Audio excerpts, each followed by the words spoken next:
telefono che squilla, armadio che cigola, lavatrice che non si ferma da questo rumorio ticchi ticchi ticchi ticchi, uccello mai visto prima sull'albero fuori che non smette di cinguettare. Nel momento in cui uno dei tuoi cari ha lasciato questa dimensione fisica si è esattamente in affanno. Questo video è proprio per spiegare quello che spesso succede esattamente i 3 giorni dopo la dipartita dei tuoi cari, per non farti sentire smarrito, non farti cadere nell'oblio e per darti speranza che esiste qualcos'altro. E non c'entra nulla la religione in quel senso a cui hanno educato moltissimi di noi. Non parlo di esperienze pre-morte, ma parlo esattamente di quello che è successo nella mia vita personale nel momento in cui ho attraversato quello che ad oggi è stato il lutto più grande. Sono quelle situazioni, quegli avvenimenti che non si possono assolutamente ricollegare al mondo logico, al razionale, al mondo fisico nel quale viviamo. Non devi credere a quello che ti sto dicendo perché lo sto dicendo io e sono sicura che non lo farai, ma devi pensare che io mi definisco il San Tommaso della situazione, il che vuol dire che fino a quando una cosa non la provo, non la sento e non la tocco con la mia esperienza, per me non esiste. E quindi ti riporto quella che è la mia esperienza dell'importanza e di quello che succede i 3 giorni dopo, perché nessuno ti ha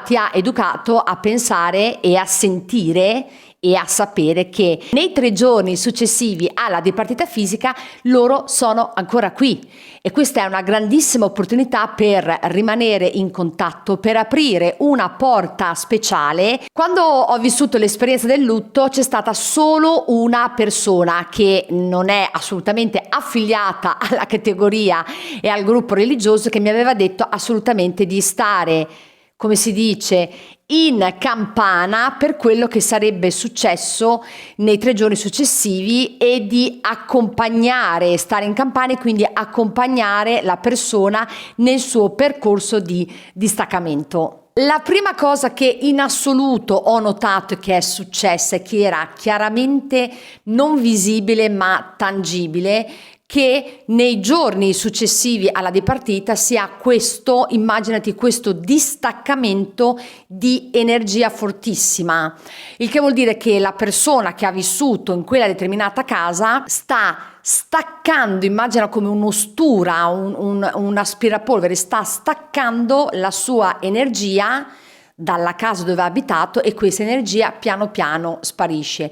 E la cosa fantastica è stata che il primo giorno il distaccamento è avvenuto in maniera forte, super percepibile, il secondo giorno un po' di meno, il terzo un po' di meno e dal quarto ai giorni a venire non ho più percepito questo distaccamento di energia. La seconda notte dopo la dipartita fisica, e me lo ricordo come se fosse ieri, tipo alle 3:30 di notte, credo che non sia mai successo quando io ho vissuto in questa casa, alle 3:30 di notte ha suonato il telefono, al che ho aspettato che smettesse, ho pensato inizialmente che fosse un sogno, ho aspettato che smettesse, il telefono non smetteva, quindi mi sono alzata accecata, sono arrivata al telefono e dall'altra parte c'era il classico rumore, quello che si vede nei film, zzz, e non c'era nessuno dall'altra parte e questo rumore ha continuato, tant'è che io ho detto ok, è uno scherzo,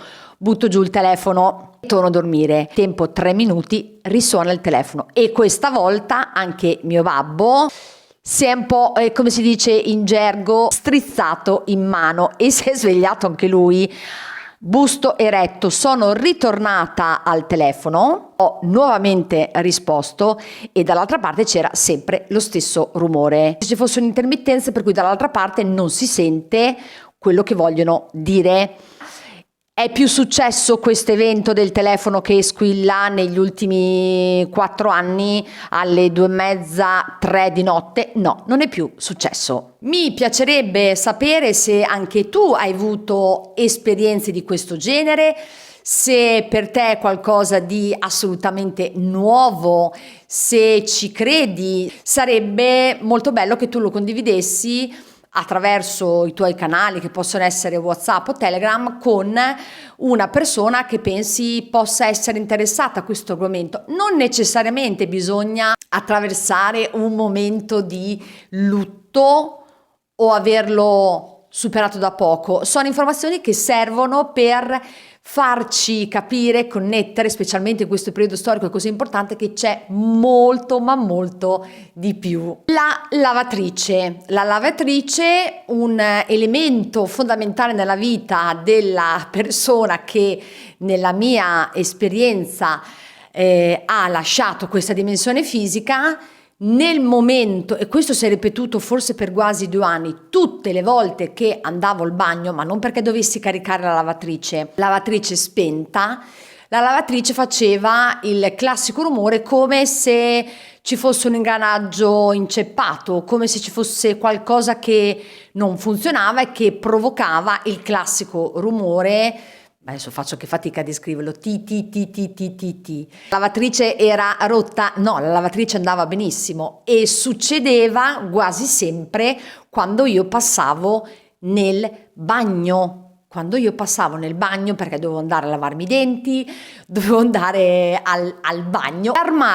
Un armadio che da che io abbia memoria non ha mai cigolato, tutte le volte che vado a letto, adesso ultimamente di meno, ma tutte le volte che vado a letto c'è il classico rumore come se il legno si dovesse assestare, tipo gnic, trick, quando vado a dormire. Una sveglia o un orologio svizzero. Forse questo è l'aneddoto più interessante, perché non ha coinvolto solo me direttamente, ma ha coinvolto anche altre persone. Uno di questi giorni, dopo la dipartita fisica, quindi nella mia esperienza, sono venuti a trovarmi delle persone, diverse persone, e con queste persone, siccome si è letteralmente come drogati, imbambolati, io ho parlato. A un certo punto su un albero è arrivato un uccello che non si era mai visto prima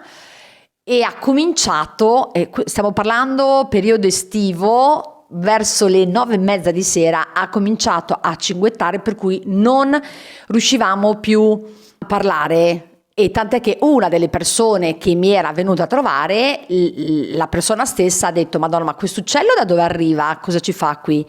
E quando sono entrata in casa, e dopo ho capito perché, ho proprio sentito un'energia abbastanza arrabbiata, come se io con queste persone non avessi dovuto aprirmi, e ho capito l'antifona. Sei sul canale YouTube di Nob, Notoli Barcellona, Notoli Bag, Notoli Bullshit. In questo canale parliamo di tutto quello che ha a che fare con l'energia, e non a caso parliamo di 3 tipi di energia che sono strettamente collegati tra di loro: sessuologia, anatologia e in generale tutto quello che ha a che fare affinché queste 2 energie riescano a lavorare bene, come meditazione, numerologia, cristalloterapia, frequenze. Siccome queste cose che succedono e che mi sono successe nei famosi 3 giorni sono state molto importanti per me, perché hanno permesso di aprire una porta, una sorta di comunicazione, e siccome nessuno, a parte quella persona che ho citato all'inizio, mi aveva dato il là di stare attenta e dell'importanza di questi giorni, prete, che allora era il prete di famiglia, non me ne aveva assolutamente parlato, un giorno sono andata dal prete, abbiamo parlato, e sul finire della visita ho chiesto all'uomo religioso di fiducia perché non mi avesse mai parlato dell'importanza di questi 3 giorni dalla dipartita fisica. Il prete è rimasto basito, non mi ha risposto. Nel tornare a casa in macchina mi è arrivata l'illuminazione, ma è arrivata a me e forse doveva arrivare all'uomo religioso, perché per secoli ci hanno letteralmente stressato con questi 3 famosi giorni dalla morte di Gesù o chi per lui, prima che Gesù resuscitasse. Quindi si torna attraverso la similitudine delle religioni, le informazioni importanti da cui attingere, ed è proprio quello dei 3 giorni, e non è un numero assolutamente casuale. Prestare attenzione a questi eventi che non sono logici, non sono razionali, ti permette di aprire una comunicazione particolare con i tuoi cari, perché mentre tutti danno per scontato che non ci siano già più, e la religione in questo ha fatto grandissimo caos, loro sono ancora vicino a te. Sono ancora in questa dimensione, si stanno trasformando in altro, ma sono ancora vicino a te, e questa è una grandissima rivelazione. Spero che questo video ti sia stato utile. Se sei un affezionato del canale YouTube di Nob ti ringrazio, se sei nuovo ti ringrazio ugualmente di essere passato dal di qui, ti puoi iscrivere, puoi mettere like. Noi ci vediamo alla prossima. Grazie, stai bene. Ce l'ho fatta. Ce l'abbiamo fatta, che fatica.